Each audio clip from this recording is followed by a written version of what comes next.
Welcome to this section of entire video. So आज से मैं 9 दिनों तक, जब तक ये ब्लॉग चलेगा नवरात्रि वाला, तब तक मैं आपको एक स्पेशल चीज़ बताने वाली हूँ। वो है दुर्गा जी के 9 रूपों के साथ साथ आगे आगे मैं उनकी 9 रूपों की कहानियाँ आपको बताते जाऊँगी, जो कि काफ़ी इंटरेस्टिंग होने वाली है। और 9 कहानियों के साथ आपको पता चलेगा दुर्गा माता का एक नया स्वरूप और एक नई कहानी आपको पता चलेगी कि हर एक रूप के क्या मायने हैं। और आप जब उनकी पूजा करोगे तो हर दिन आपको एक नया एहसास जगेगा कि हाँ, आज मैं इस माता की पूजा कर रहा हूँ तो ये इनकी शक्ति है, तो सारे कुछ की जानकारी आपको मिलती रहेंगी। तो ये काफ़ी इंटरेस्टिंग वीडियो होने वाला है, तो इस सेक्शन को बिल्कुल मिस मत करना। तो चलो, आज का जो पहले दिन की पहली स्टोरी है, आज है शैलपुत्री माता का दिन। तो शैलपुत्री माता की कथा से अपने इस सेक्शन के इस वीडियो से स्टार्ट करते हैं। तो देखो, शैलपुत्री माता का जो कथा है वो यहाँ से स्टार्ट होता है कि जब माता सती शंकर जी से विवाह कर चुकी थी तो उनके पिता जो दक्ष थे वो काफ़ी उनसे ज़्यादा नाराज़ थे, और इसलिए उन्होंने एक महान यज्ञ को आयोजित किया। और उसके बाद से उसमें सबको निमंत्रण तो दिया, सारे देवी देवताएं आए, सारे लोग उसमें आए, लेकिन एक आदमी को, एक सबसे महान इंसान को बिल्कुल उन्होंने न्योता नहीं दिया। वो ऑब्वियसली वो थे भगवान शिव। भगवान शिव को जब न्योता नहीं मिला तो पार्वती माँ को भी न्योता नहीं मिला।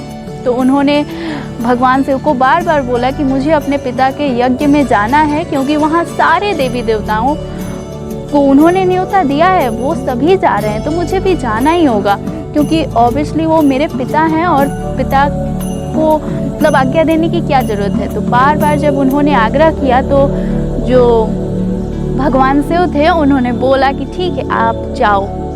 उन्होंने उनके सामने मतलब वो इतना ज़्यादा जिद करने लगी कि उनके सामने उन्होंने घुटने टेक दिया और बोले कि ठीक है, आप जाइए।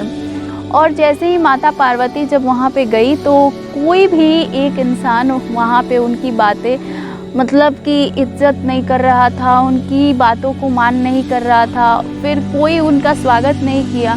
सिर्फ उनकी जो माता जी थी उन्होंने उनको गले लगाया और आदर दिया, लेकिन उनके पिता और उनकी जो बहनें थी, यहाँ तक कि वो भी उनका बहुत मजाक उड़ा रहे थे।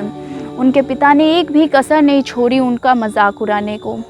तो इस सब से क्रोधित होकर माता सती ने अग्निकुंड में अपने को दहन कर लिया। अब उनकी इस घटना के बाद जब शिव जी को पता चली कि माता सती ने आत्मदाह कर लिया है हवन कुंड में कूद के, तब वो बहुत ज़्यादा दुखी हुए। पूरे संसार में हाहाकार मचने लगी, भगवान शिव उनको लेके रोने लगे। और उसके बाद जब माता सती का दूसरा जन्म हुआ, तो दूसरा जन्म हुआ माँ पार्वती के रूप में, और हिमालय के घर में वो बेटी बनके जैसे ही जन्म उन्होंने लिया, तब उनका नाम रखा गया शैलपुत्री। क्योंकि वो हिमालय की पुत्री थी तो शैल मतलब हिमालय, इसलिए उनका शैलपुत्री भी नाम रखा गया। पार्वती तो वो थी ही, और इस तरीके से शैलपुत्री का जन्म हुआ। उसके बाद से उनको बहुत मान सम्मान मिला, वहाँ पे बहुत दुलार के साथ वो बड़ी होने लगी। अभी तक उनको पिछले जन्म से पार्वती का रूप था या कुछ भी उनको कोई आइडिया नहीं था। वो यहीं तक है शैलपुत्री माता की कहानी। आगे की कहानी मैं आपको कल सुनाऊंगी कि कैसे शैलपुत्री माता ब्रह्मचारिणी के रूप में दुनिया के सामने आई, और ब्रह्मचारिणी के रूप में उनका अवतार हमारे सामने दिखता है। और मैं आपको बताऊंगी कि कैसे यही शैलपुत्री माता ब्रह्मचारिणी बनने वाली है। तो आगे की कहानी बहुत इंटरेस्टिंग होने वाली है। इससे आगे मैं आपको यहाँ पे नहीं सुना सकती, क्योंकि आज है सिर्फ शैलपुत्री माता का दिन। तो शैलपुत्री की माता की जय हो। और इसी के साथ इस वीडियो के इस सेक्शन से मैं आपसे विदा लेती हूँ, एंड आगे की वीडियो कंटिन्यू करते हैं। Let's start.